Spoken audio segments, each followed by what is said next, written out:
Well, I'm not ready. I just wanted to.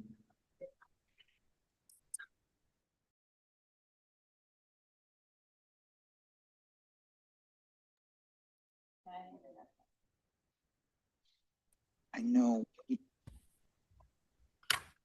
Okay, those of you that are watching online and those of you here, we had an executive session that ran over. So if you would bear with us, give us 1 minute to get logged on, we'll get started as soon as we can.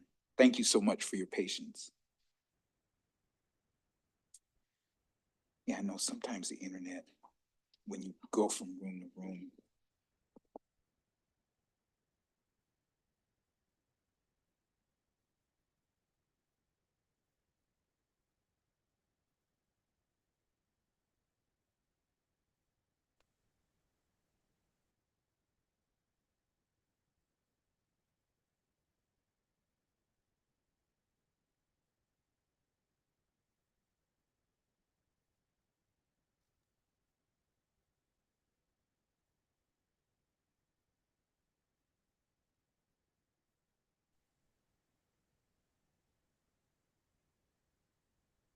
All right, Shirley, are you ready?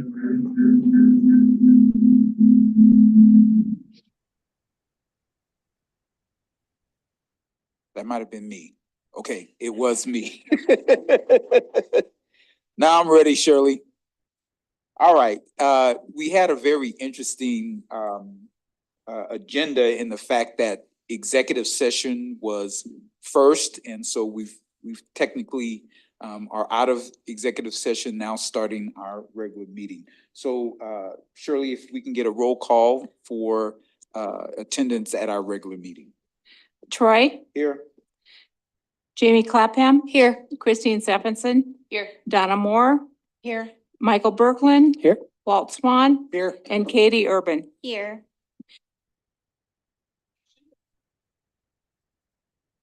Okay, we'll.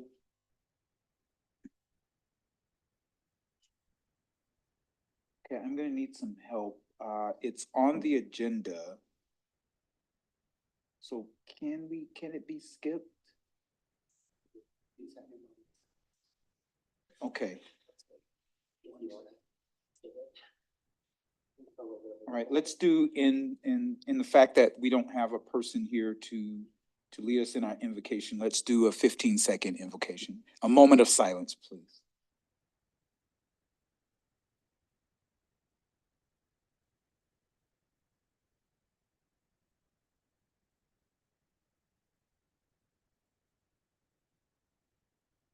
All right, thank you. This time I invite everyone to stand for our Pledge of Allegiance. I pledge allegiance to the flag of the United States of America and to the republic for which it stands, one nation, under God, indivisible, with liberty and justice for all.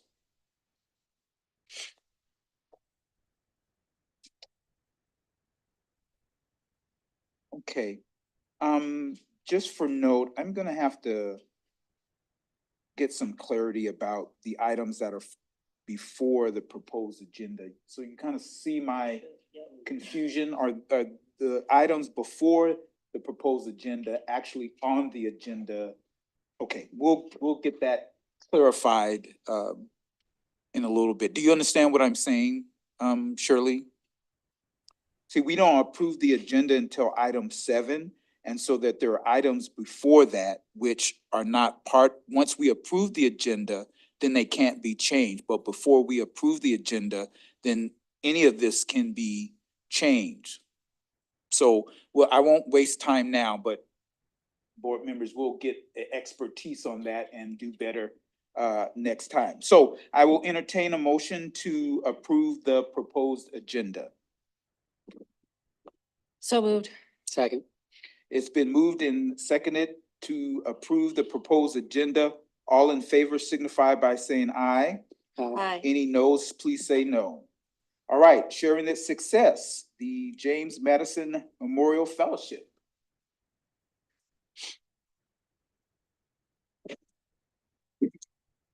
All right. Very pleased tonight to have Carrie Huber with us, and I'm going to read a little statement, but as we go through, realizing that as a former government teacher, this is super awesome. Yeah. So in 2023, Carrie was awarded the James Madison Memorial Fellowship for secondary social studies teachers. One teacher is chosen per state for the $24,000 award. With the funds, Carrie is working on a master's in American history and government with a focus on constitutional studies. The goal behind the prestigious program is to better equip teachers with knowledge of our founding as a nation. This summer, she will spend a month in DC taking a Georgetown course with all the fellows from across the country.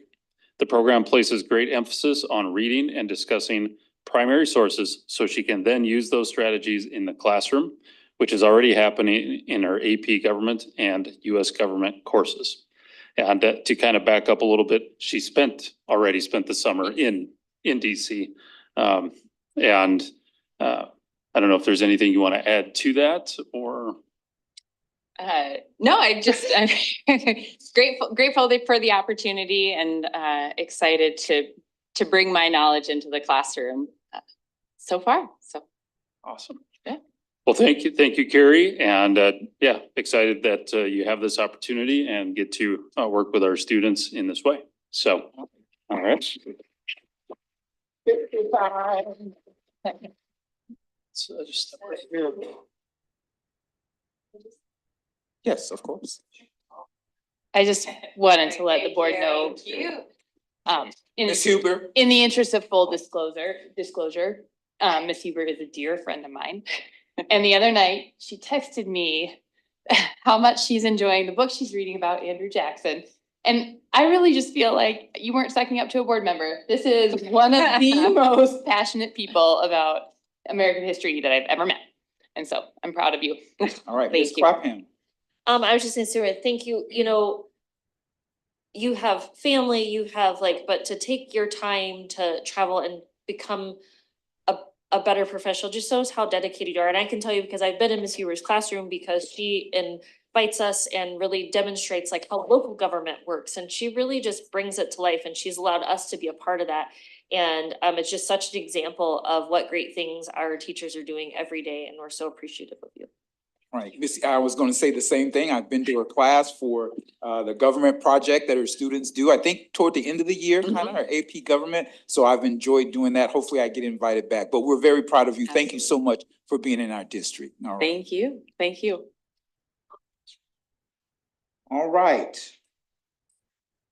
Persons wishing to address the school board, number one is Ms. Thompson.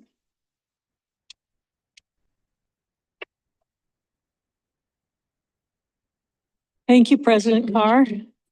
My name is Florence Thompson. I'm president of South Dakota Parents Involved in Education. And I'm also a retired school psychologist with over 40 years experience in the schools as a psychologist. I was going to talk tonight just a little bit about transparency. There was recently a retreat for the school board on Friday the 13th. And there wasn't much notice of it. And the notice we did get had a rather vague location. And also it was a rather vague description. I think it just said presentation. And I had other things scheduled that day that I couldn't get out of. And I just didn't know if I was missing anything and not knowing what it was. It just seemed like the whole thing was, you know, we could have had more notice and I understand there was no one there from the public. So I think that speaks for itself, that there wasn't enough notice. I would like to talk a little bit about school safety since there was a couple of listening sessions on school safety, and I confess I did miss those too. Reportedly,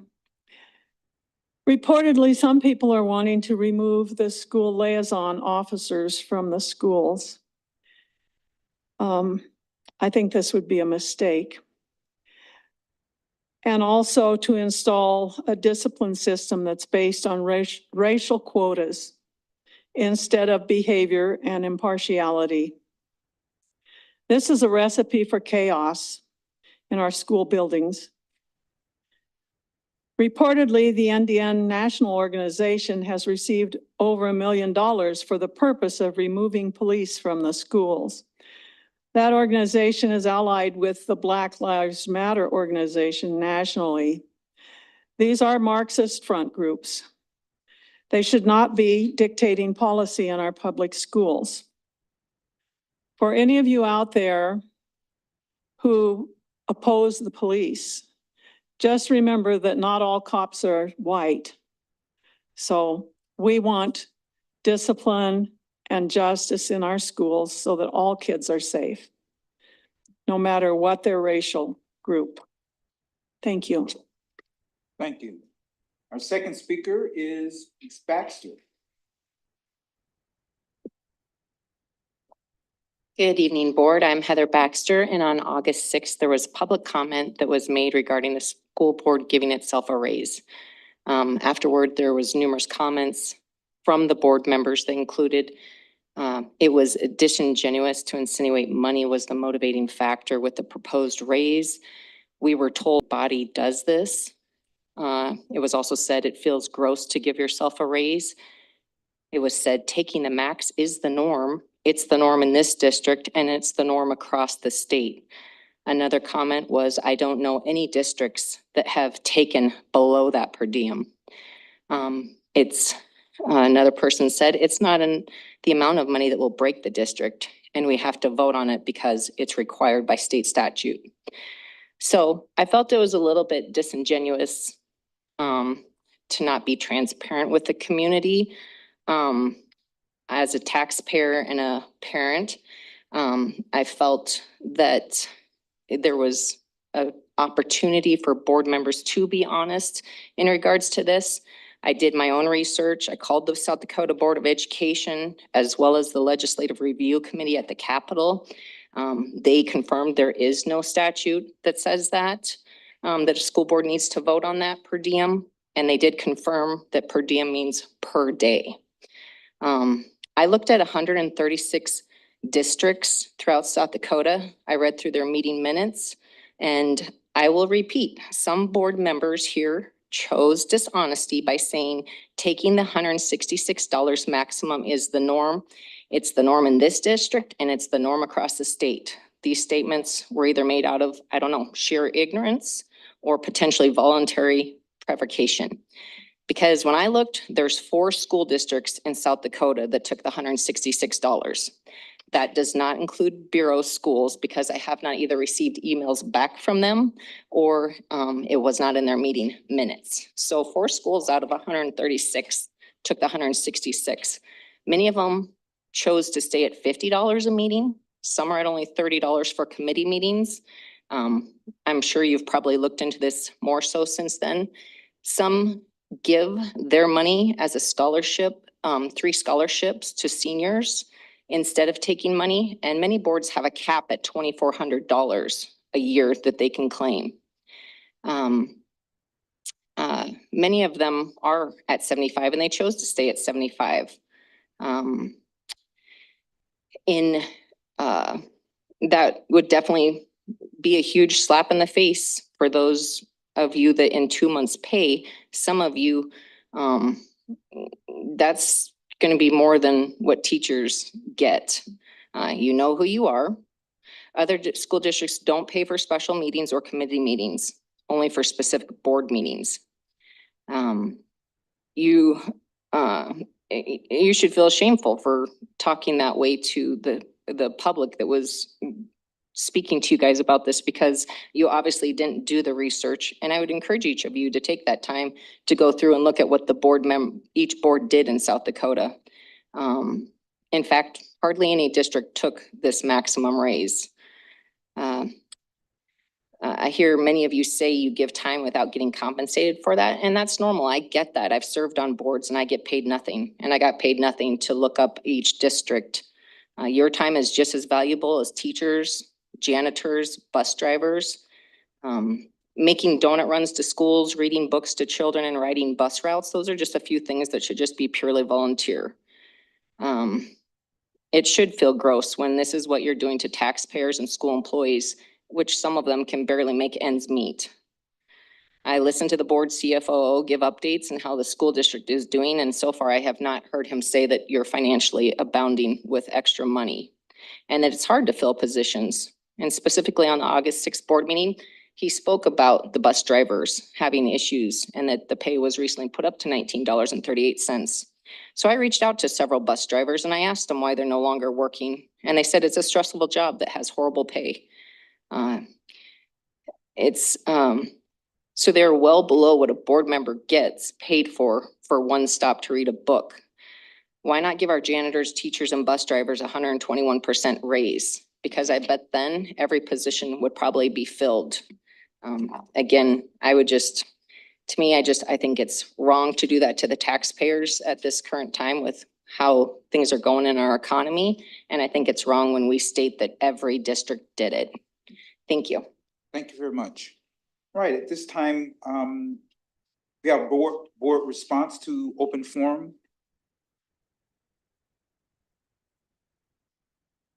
All right, Mr. Berkland. The only thing that I just want to correct is that there is no one on this board that is making as much as a teacher. And that is all public information that is out there and available, and I believe you do have it. Yep. All right, I do want to, again, when we talk about communication, I would just like to state that the state requirement for notification of any board meeting is 24 hours. That's the state requirement. And that is the requirement that we would be able to work with. That's not what we work with. For a regular Tuesday board meeting, notice goes out on Thursday. We have a board retreat every year. There are people in this audience that has been to the board retreat. Our retreat was on Friday. Please correct me, Shirley, if I'm not mistaken, but notice of that meeting went out on Wednesday. That's 48 hours, and the requirement is only 24 hours. The other thing that I've commented before that I feel is appropriate now is rumors.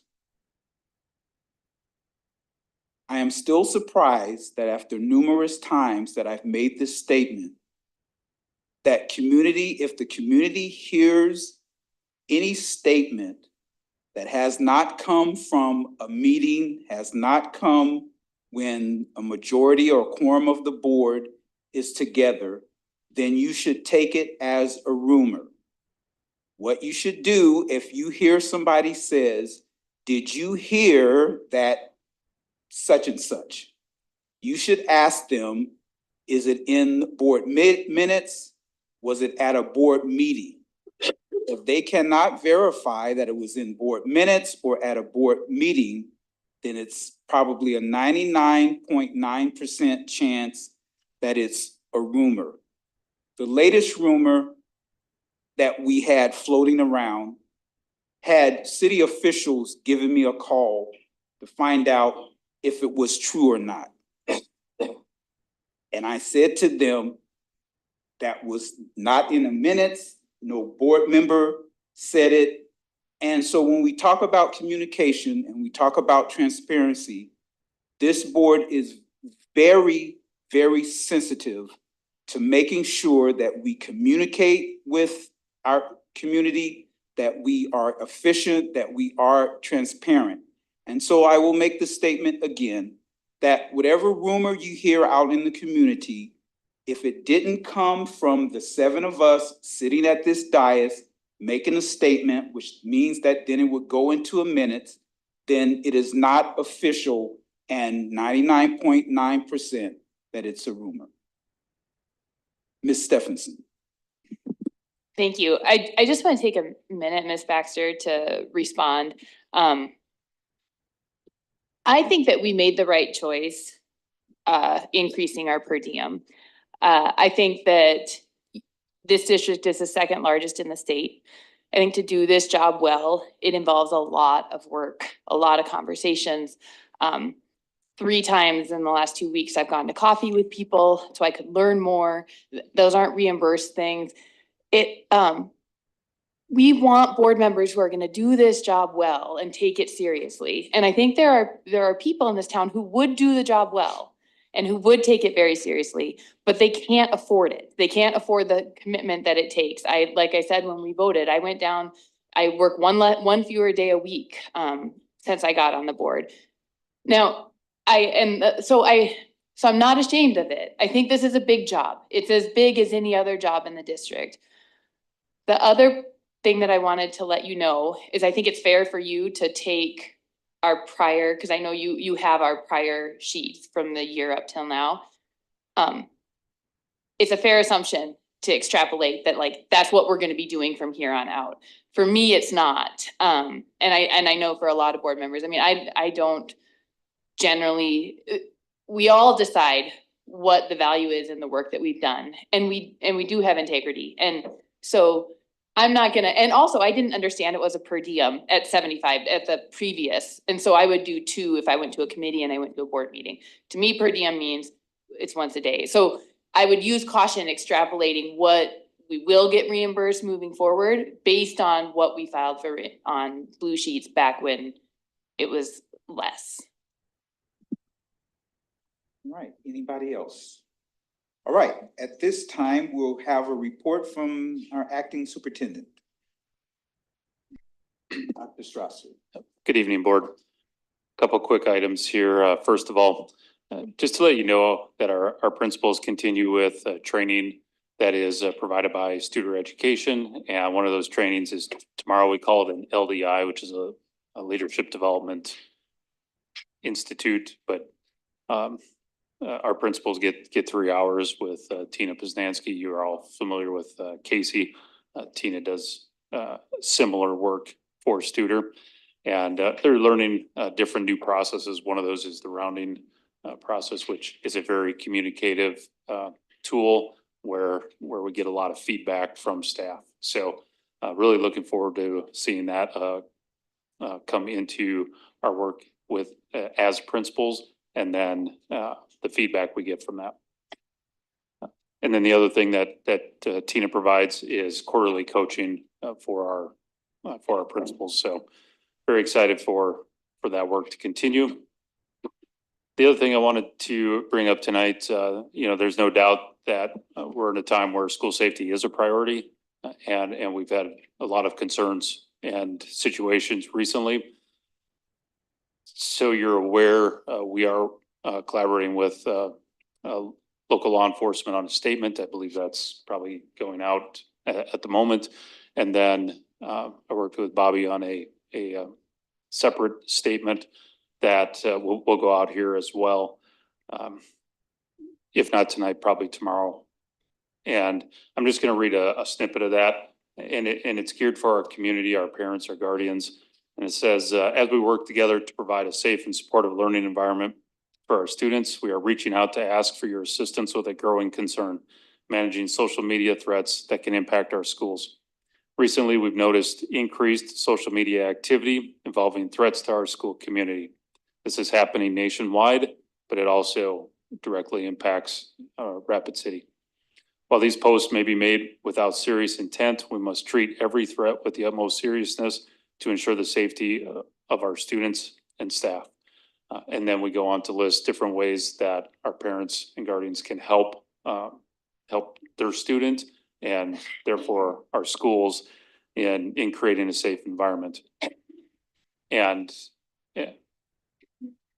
I think it's important that it's not just a school thing. It like with many things, it takes a lot of us to get the right messages out and to continually work on addressing concerns that come our way. And this is one thing that will go out, and I wanted you to be aware of that. So those are the 2 things that are at the top of my list. Unless you have questions for me. Any questions? Oh, Mrs. Irvin. It's not a question really, but I was on a podcast with Brendan Medina this morning. He's the PIO for the police department, and he said, don't repost, report. And I thought that was a nice little, just remember, if your kids are showing you something, posting it on Facebook and kind of getting people wound up is not the best answer. Report it right away so that the proper people can investigate it and make sure that it's being handled. All right, Mr. Berkeley. Mine kind of goes well with that, actually. I just want to make a note of our safe to say option. Mr. Sargent did a good job of presenting that at our listening sessions, but I don't know that the community at large knows about it, including our staff. I talked to some staff at Central today and they hadn't really heard about it. So if we could maybe push that out to staff, and I talked to some students, they hadn't heard about it because I was saying that exact same thing to them. And they're like, well, who do I tell? And I was like, well, here's some options. And so maybe pushing that out again as an option would be a way to help out with that. Mrs. Clapham?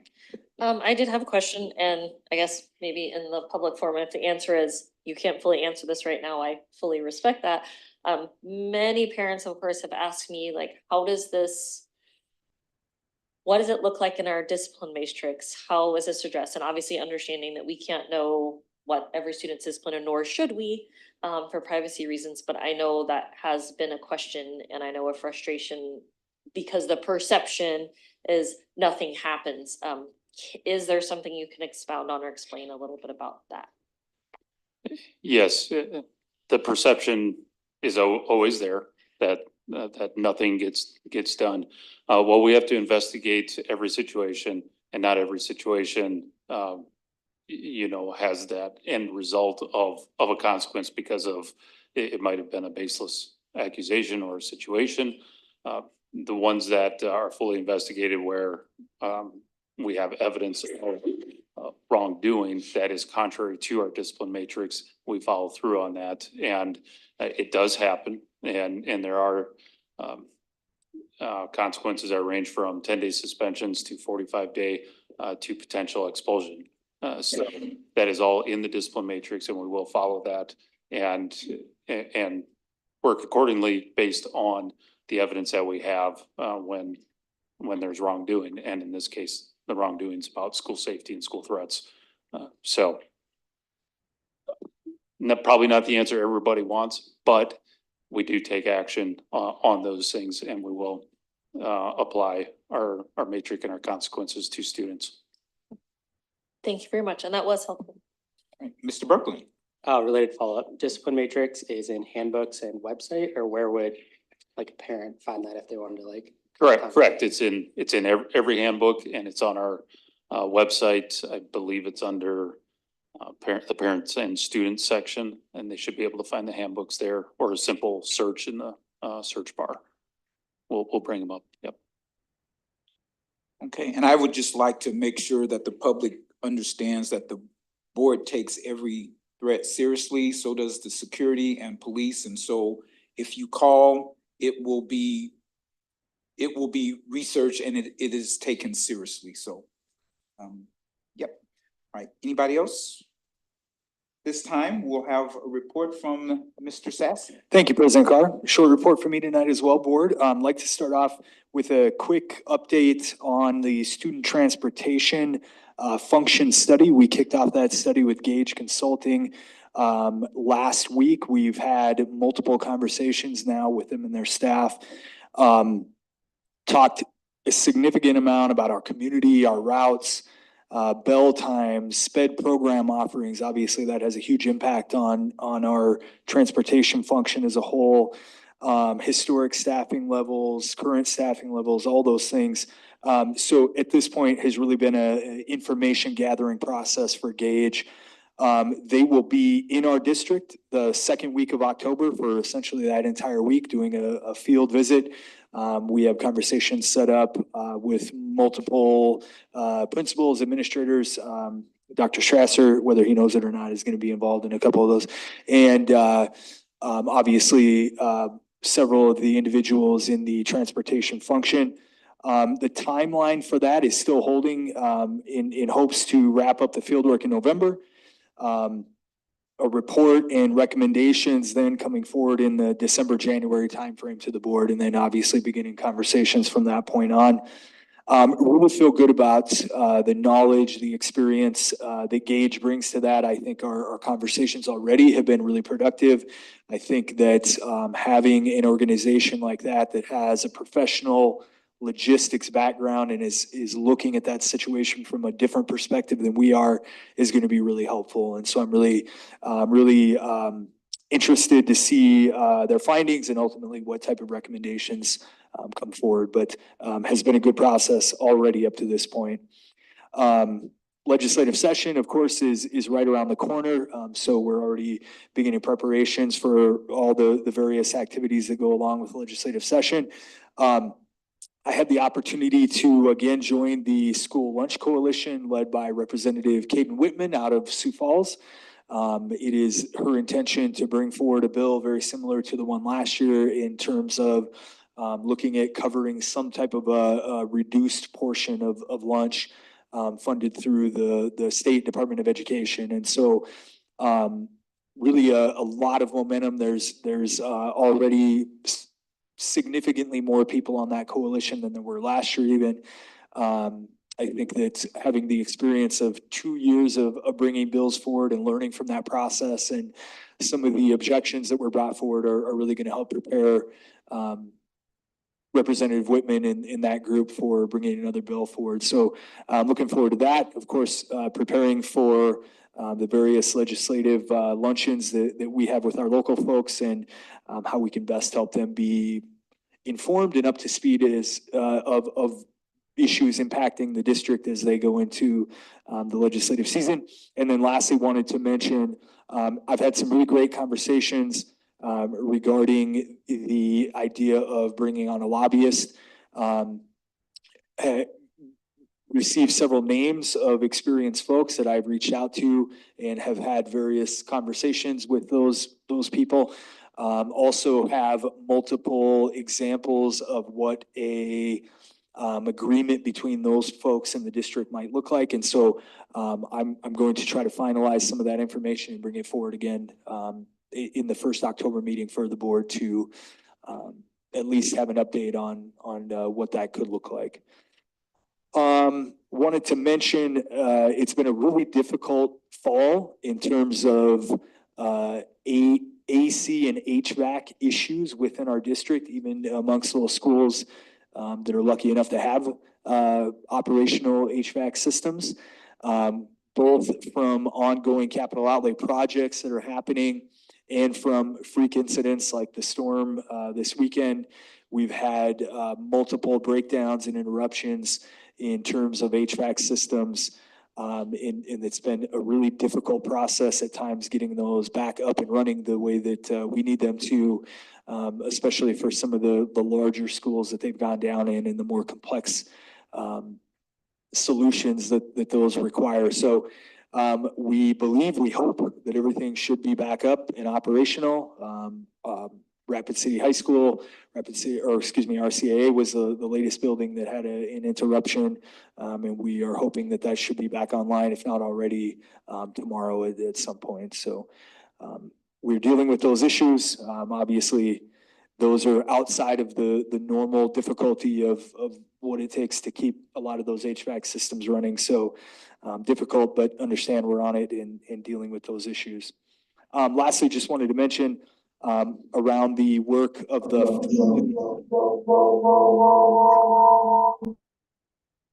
Sorry, that was me. I don't think that was me. Okay. Good Lord. No worries. There's been a significant amount, and I think lots of interesting and exciting work happening around that pillar. I am going to, the first meeting in October, start including a regular update around the facilities pillar and a lot of the work that is happening. I think first and foremost, it's very important to discuss and to start to help the community understand how our community is growing and changing and how that changes oftentimes the needs and priorities for the district. And those are really important factors in terms of how we move forward, how that facility pillar moves forward. And I think really important to start having those conversations and helping the community understand some of the in particular factors that are impacting the district and how we process those and how we that plays into our long-term decision making. So with that, President Carr, I'll stop and happy to answer any questions the board may have. Thank you very much. All right, board, any questions for Mr. Sassy? All right, seeing none. Thank you very much. Thank you, President Carr. All right, item 14. Are there any proposed agreements that a board member would like to pull? I'm sorry. Thank you very much, Mr. Berkland. I did not. There is no conflict of interest, so. Item 14, any items need to be pulled? All right, seeing none, I'll entertain a motion to approve the proposed agreements. So moved. It's been moved and seconded to accept the proposed agreement. Any discussion? Seeing no discussion, all in favor of approving the proposed agreement signify by saying aye. Aye. Any opposed, say no. Any items in item 15 that a board member would like pulled? Okay, seeing none, I'll entertain a motion to accept the consent agenda. Motion. Yes. Thank you. Second? Mhm. Thank you. It's been moved and seconded to approve the consent agenda. All in favor signify by saying aye. Aye. Any opposed, say no. Right, items for board information. Junior kindergarten report. Mrs. Roberts is here to give us that report. Oh, and Mrs. Strong, are you both? Well, I don't see Mrs. Strong. No, Mrs. Strong was not able to be here tonight. Okay,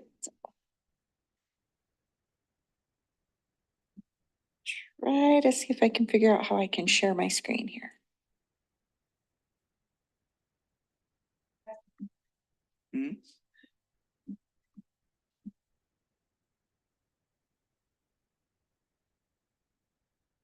You need Bobby to help, or I might, not me? I wouldn't know what to do. In-house IT. Yeah. yeah. It's this one up here and I'm not seeing it. And if I Oh, can you close out? I could.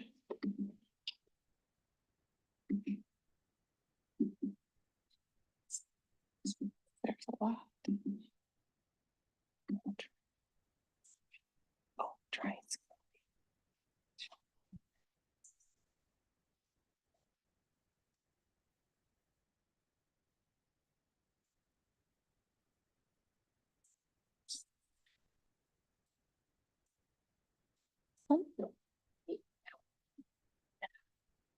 All right, there we go. All right. Okay, so I'm here to talk about junior kindergarten, and Abby Karn, who is the principal at one of our schools, is here as well, just in case we need a little bit of backup. So go ahead and jump in. So junior kindergarten, what is it? It's a program for learners who meet the age criteria for kindergarten, but academically and behaviorally aren't quite ready yet.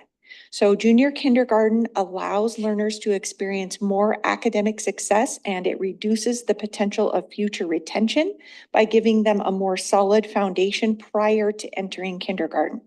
Rapid City Area Schools is piloting junior kindergarten this year at Valley View, South Park, and at General Beetle, which is Abby's school.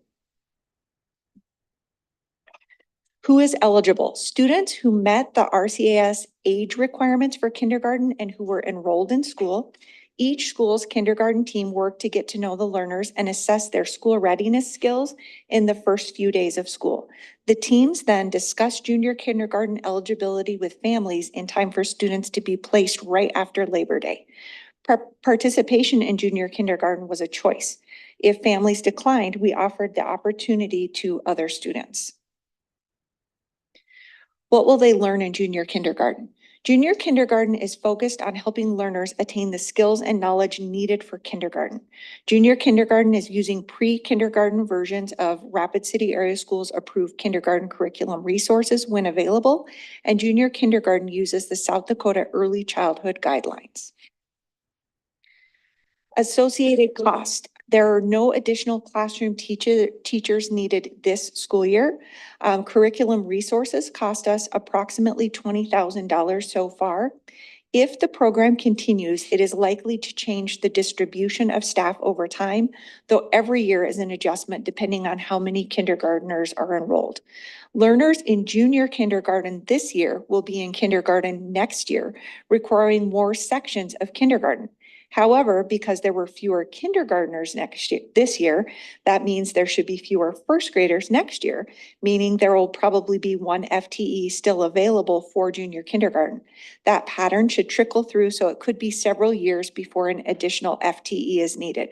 Overall school enrollment numbers will always impact this.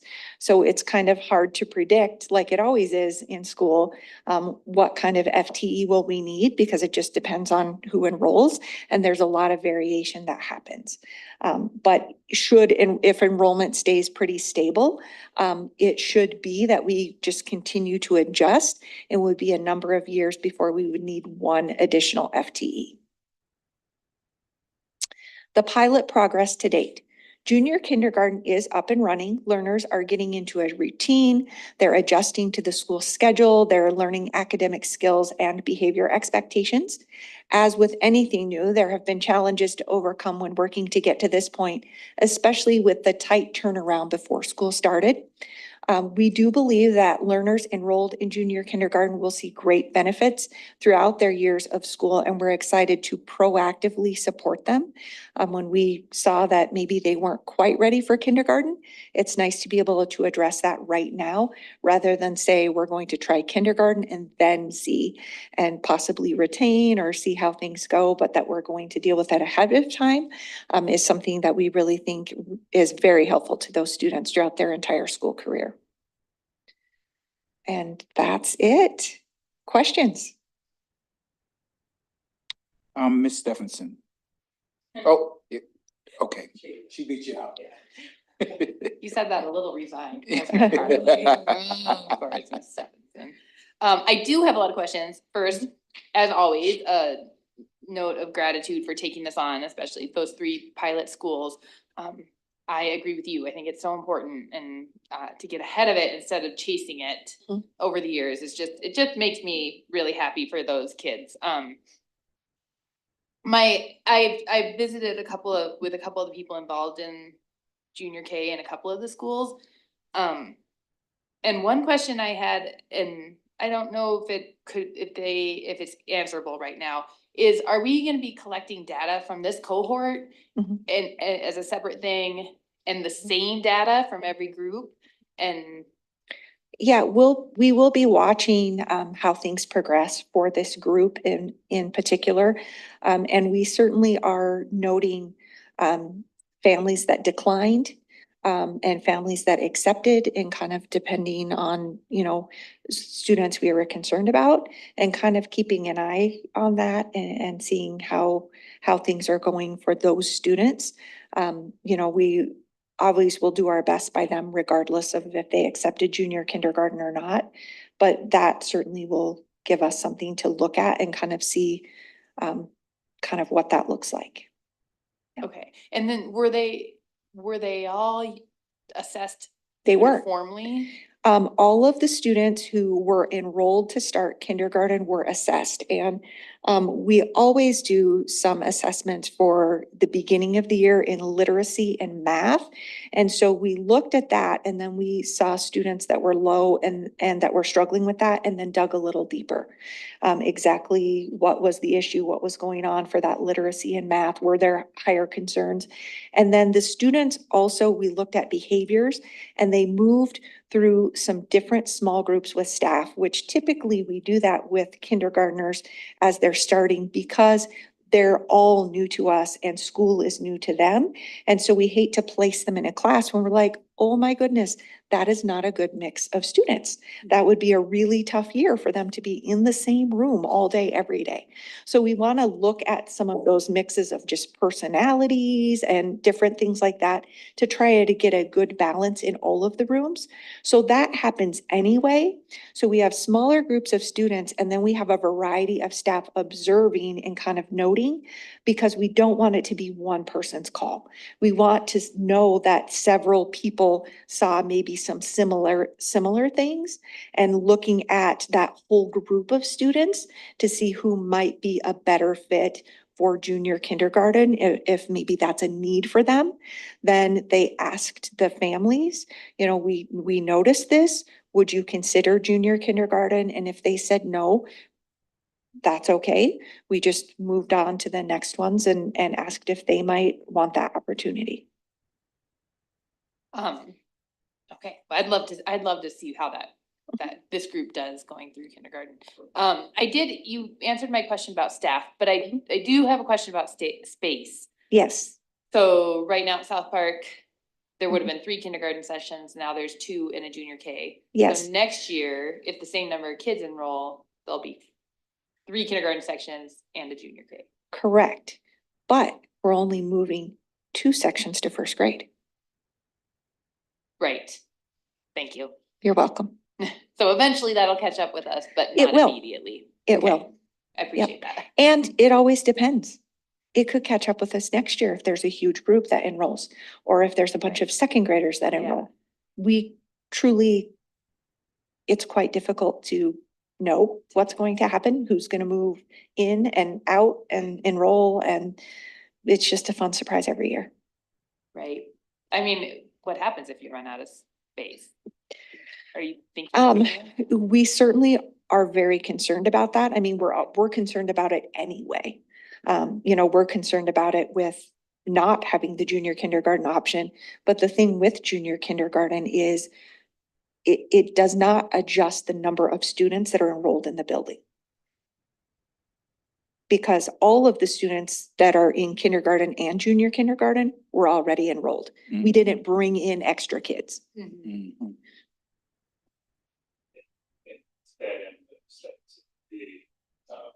The total number doesn't really change. Obviously, we're hopeful that we can serve more students with this model. I think that's a goal overall. But every year we are closely watching our enrollment and where it fluctuates, where we're gonna have challenges and how we can allocate our staff to best reduce or keep our class sizes where they need to be. So, and sometimes that means we take a hard look at boundaries.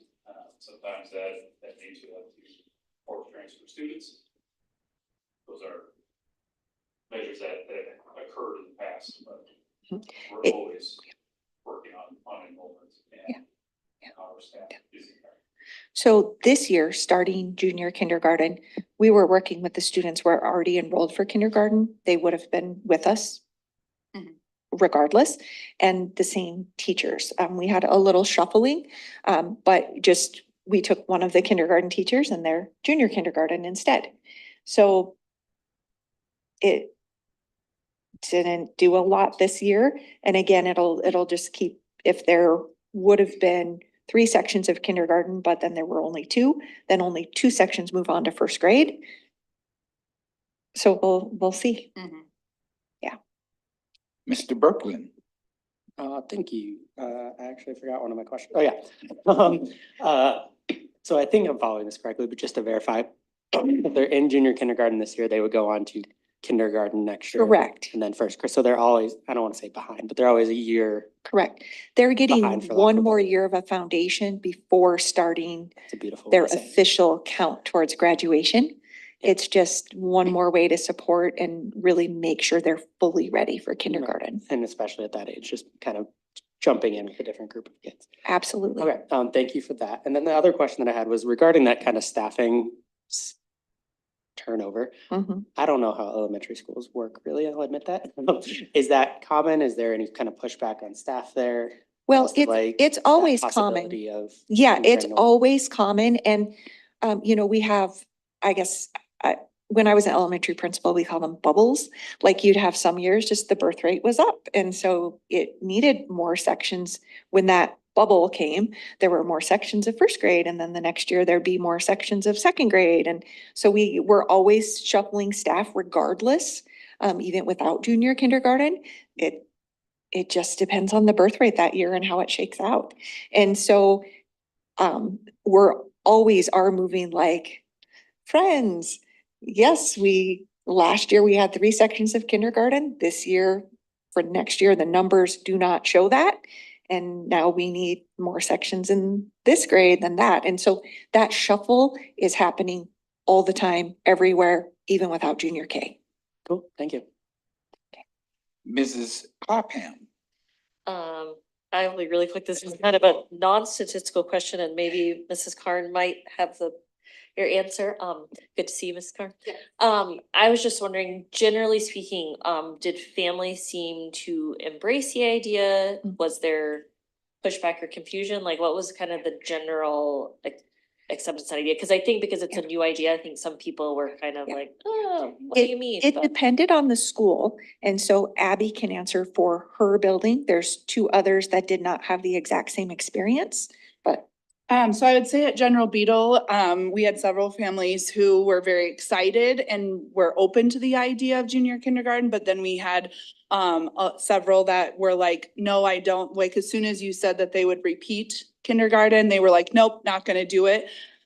So I even talked with Jennifer Roberts about how we can gain some feedback from those families who were like, nope, don't want to do it, like why they were a lot more reserved or not open to the idea versus the parents who are really open to it. So we've kind of, even after the last couple of weeks, we've seen some other kids, so we've pulled in some more. But it definitely was not received as well as I had hoped. And I've had experience with junior kindergarten in a previous district, so that was just not a hoop that I saw coming, I guess, as much, so. it did depend on the school. Different schools had different reactions. And as she's talking about the repeating kindergarten, it's tough because they're not repeating kindergarten because they didn't have it. They had junior kindergarten, now they'll have kindergarten. You know, it's not, they're not doing the same things. It isn't another take at that year. But it's kind of tough when it's new. My experience in a previous district as a principal was kind of the same as hers, where actually there was more demand than we could fill because families were like, that's awesome, please sign me up. And we were like, hold on, you know, our data doesn't show that this child actually needs it. They would be fine going into kindergarten. So it'll be interesting to see the reaction after this year.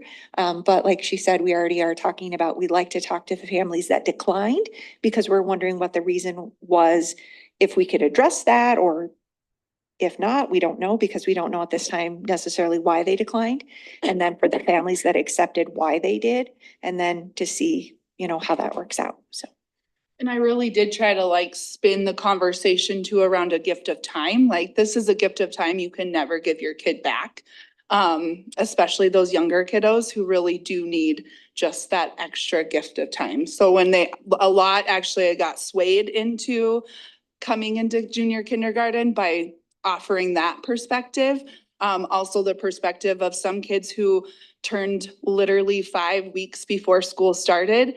And I have a child that turned 5 like days before. If I would have had the opportunity to put him in that program, instead of sending him off to college as a fresh 18-year-old, he will graduate as an 18-year-old and go to college as a 19-year-old. So when you tell parents that, they're like, oh my gosh, I never would have even thought about that. That seems so far. So I was able to kind of talk with several families about that perspective, and then they were like, oh yeah, let's do it that way. So approaching it and wording is always helpful too, so. All right, Mrs. Urban. I kind of wanted to touch on what you just talked about, Ms. Karn. I think there's a lot of parents that have those really young 5-year-olds and they're like, should we hold them back another year or not? And I think that makes this decision a little bit easier, knowing that this is an option, especially in a community that does not have public preschool. And so my hope is that it grows and that those folks that maybe have those kids that are right on the cusp say, okay, I'm gonna give it a try and see, maybe junior kindergarten is a great place for them. Well, because if they're enrolled in kindergarten and we do the assessment and then we see if junior kindergarten is a good fit, and if it isn't and they're ready for kindergarten, you know, either way it works out, but it answers that question for families when you're not sure. And yeah, as you just don't know, depending on how their birthdays fall, there's a lot of factors to consider. Yeah, and I think I was able to go to Mrs. M's room at Valley View and they had a very elaborate process for how they evaluated kids and she felt like they got it right. And I would say they did, and it's so much fun. So if you get a chance to go to junior kindergarten and hang out with kids, it's pretty cool. All right, Mr. Swan. Thank you, Mrs. Robertson. Good evening, Principal Carnes. Good to see you again. I just have two questions. Thank you for the presentation tonight. It was very informative. Always, it's a bit of a concern for me, I guess, is that, keeping with your age, age with the grade level. Is there a way for like a junior kindergartner to move up during the year? I mean, is there a reevaluative, or is that where you're at? There is not, because they are not getting kindergarten instruction. And so whatever was going on, they would have missed. So we're glad to see them showing signs of being ready for kindergarten, and, that they're showing that they've gained those skills and behaviors. But we do not want to skip all of the instruction that happened at kindergarten that they did miss, because it is different. They are not getting the same instruction.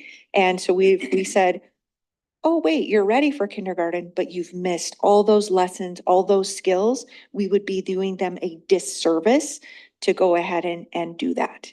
Okay. The next question I have, and I maybe I missed it, I don't know. How many junior kindergartners do we have right now in the district? Honestly, I'm not sure, because one of the principals was too busy to meet with me. I kind of know. If I've talked with Holly Hoffman over at Valley View, I want to say she's sitting at about like 17, 18, maybe. Oh, wow. 15? Okay, yeah, I wasn't sure. It was around. And then General Beetle is sitting at 12. And then Brad Youngworth at South Point said 17. So maybe that's where the 17 Oh, was wow. going. Okay, thank you very much. You're welcome. Okay, then I had a clarification question. So your educational clock doesn't start at junior kindergarten? So it's not like you're going to school for 13 years or 14, yeah.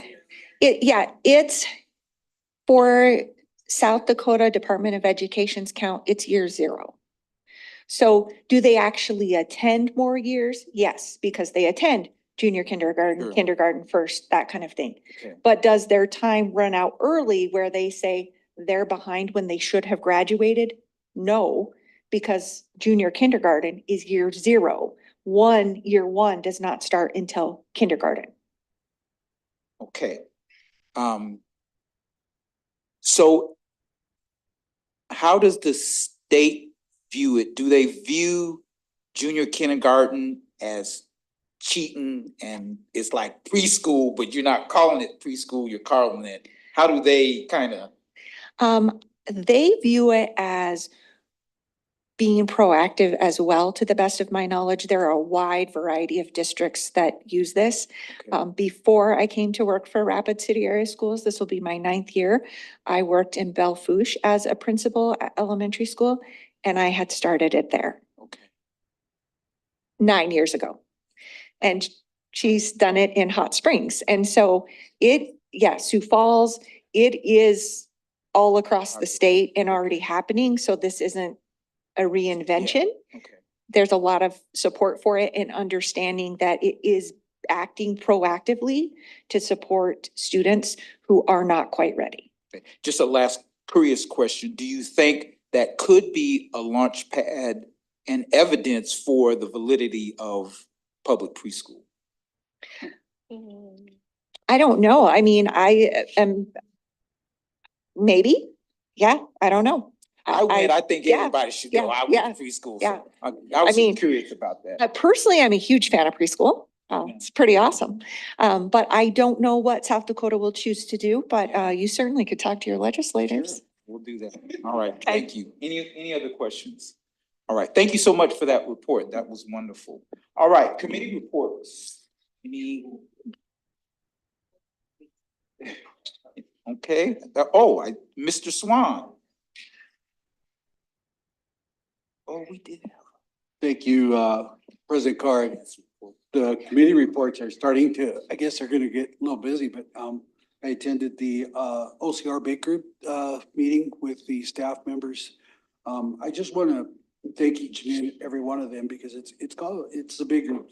This is a very dedicated group of leaders that are taking their job very seriously in regards to this OCR complaint.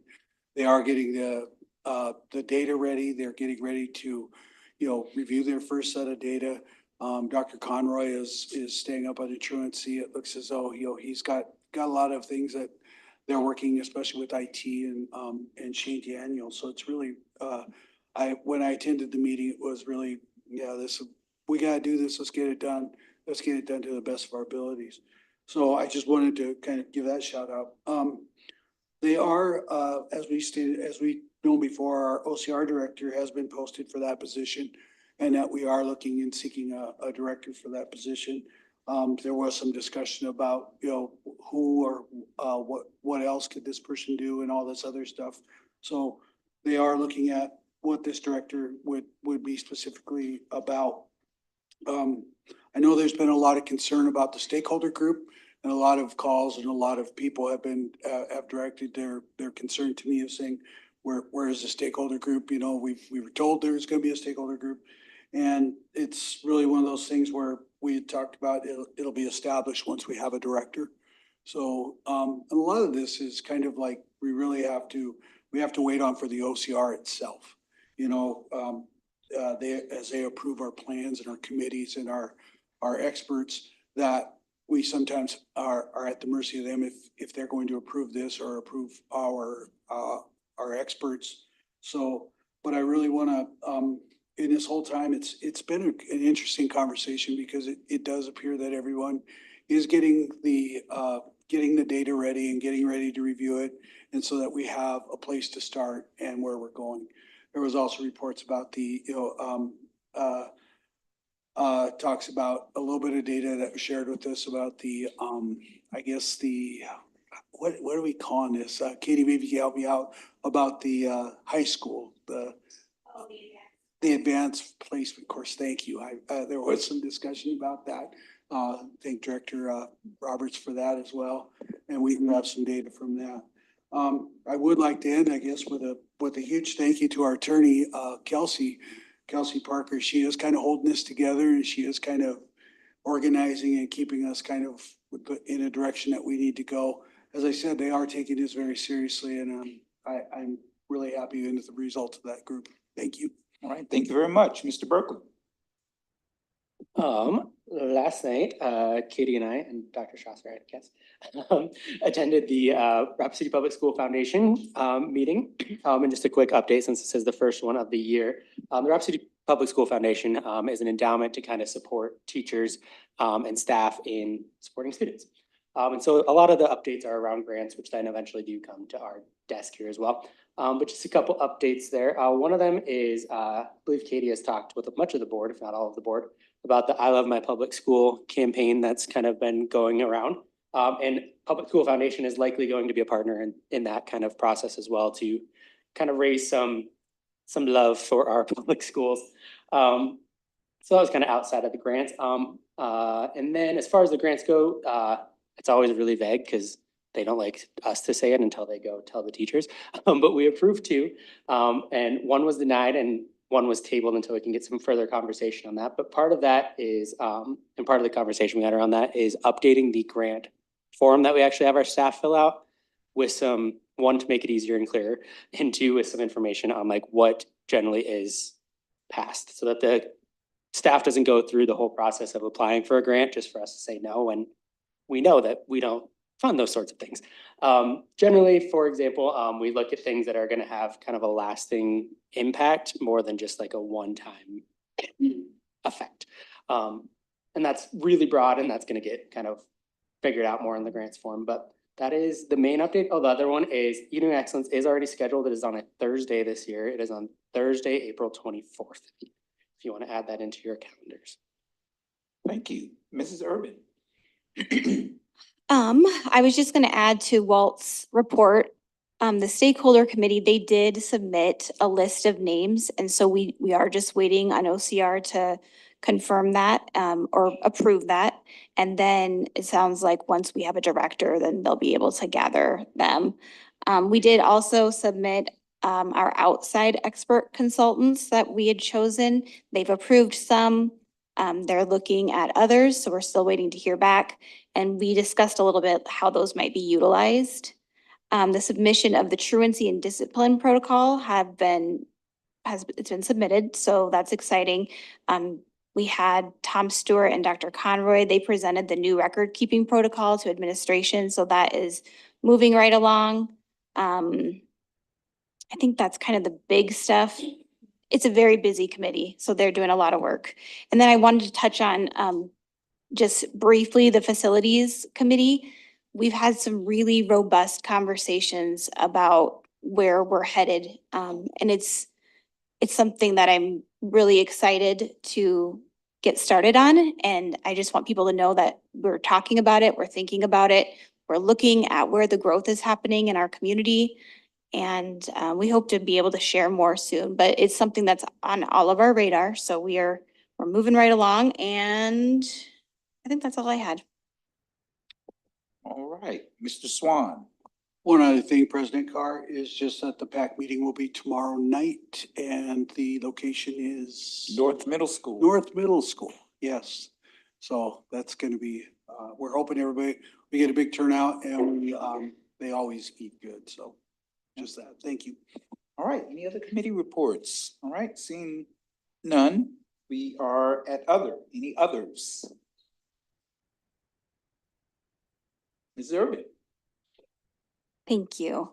I just wanted to acknowledge that this has been a really rough, I think, first couple of weeks for a lot of our students. And I really appreciate the way that our staff, particularly at Stevens, has kind of held it together. And between security threats and the loss of a student, it's been a tough time. And so I just appreciate the people, the helpers in our district who are out there on the front lines supporting kids at this really difficult time. And I'm hoping that soon all these security threats will be gone, but they are definitely out there. And I know it's on the minds of a lot of parents.